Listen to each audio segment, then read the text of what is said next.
Welcome back to IowaWorks. Third-party recruiters are oftentimes a part of the job search process that is overlooked. Today we're joined by two recruiters from the Polk County area, Nick Reddin from Manpower and Chris McLinden from Access Human Capital.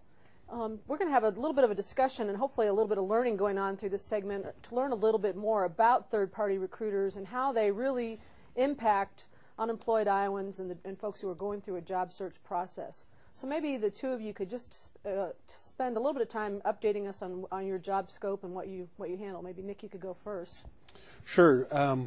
Working for Manpower, we cover just about everything you can imagine, from manufacturing even into the professional realm.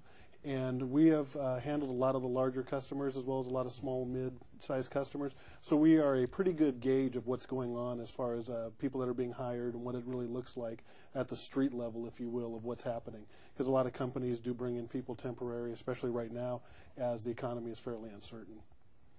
And Chris, maybe you could explain what you do in your profession. Sure. Access Human Capital is my own company. I started it 5 years ago. We have offices in Waukee.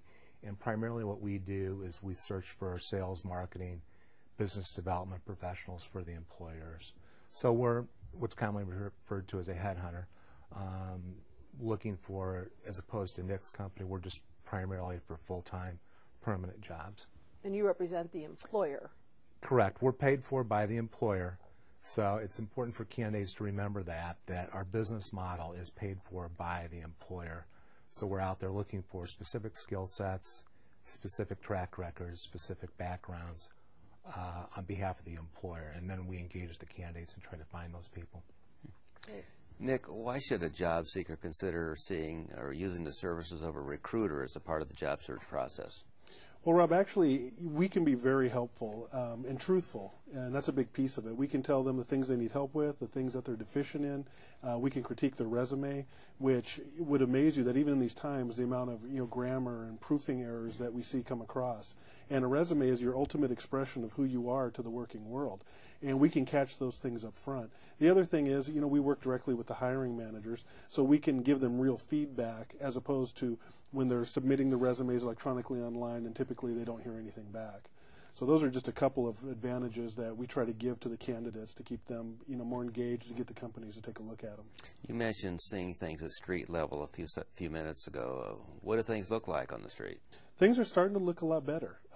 We having conversations with companies that are looking at picking up, and they're seeing the future looks pretty good. It probably won't feel really effective in the community until about the first quarter of next year. But we're having those conversations, and companies are wanting to know, what are the right ways to bring back laid-off workers and what to do in the meantime, how to contact them. And it's always exciting when you have those types of conversations when things have been the way that they've been for so long. It's great to see things starting to turn around. That is great to hear.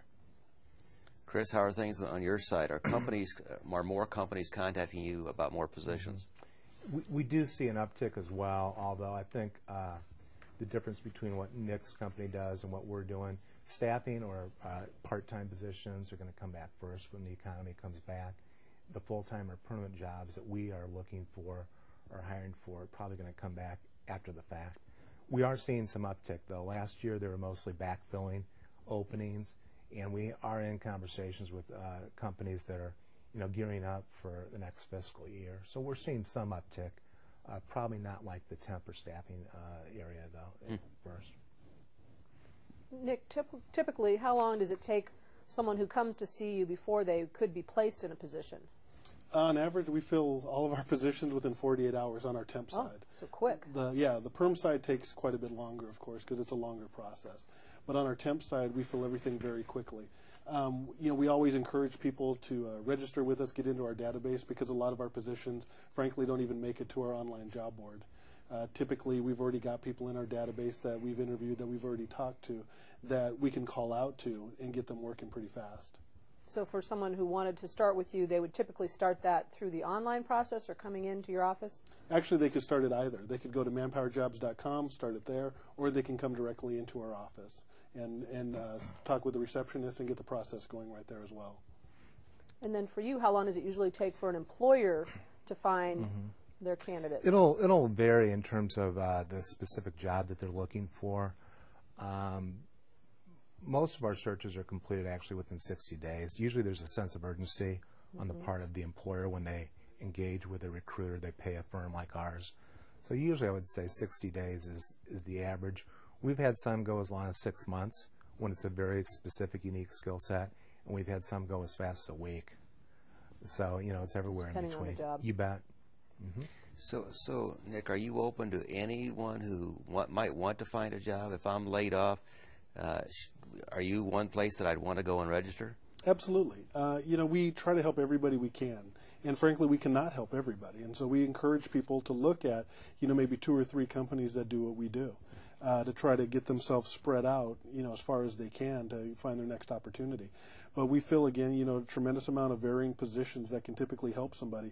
And, you know, we don't look at the age. We don't consider those things which people are always afraid of. You know, what are they going to look at with me? What we look at and what we grade people on is whether or not they can do the work. And those are the things that we assess people on so that we can put them out there and know that they're going to do a good job for us and for our customers. And do you work with IWD and other agencies? If you have an employer that comes in that wants a number of workers, do you go out and try to recruit persons to come in to fill those kinds of jobs that may not already be on your list? Yeah, absolutely. We do work with IWD. We work with a lot of nonprofits that supply people or have people that are looking for work or trying to reskill themselves, retrain themselves, try to move into a different field possibly.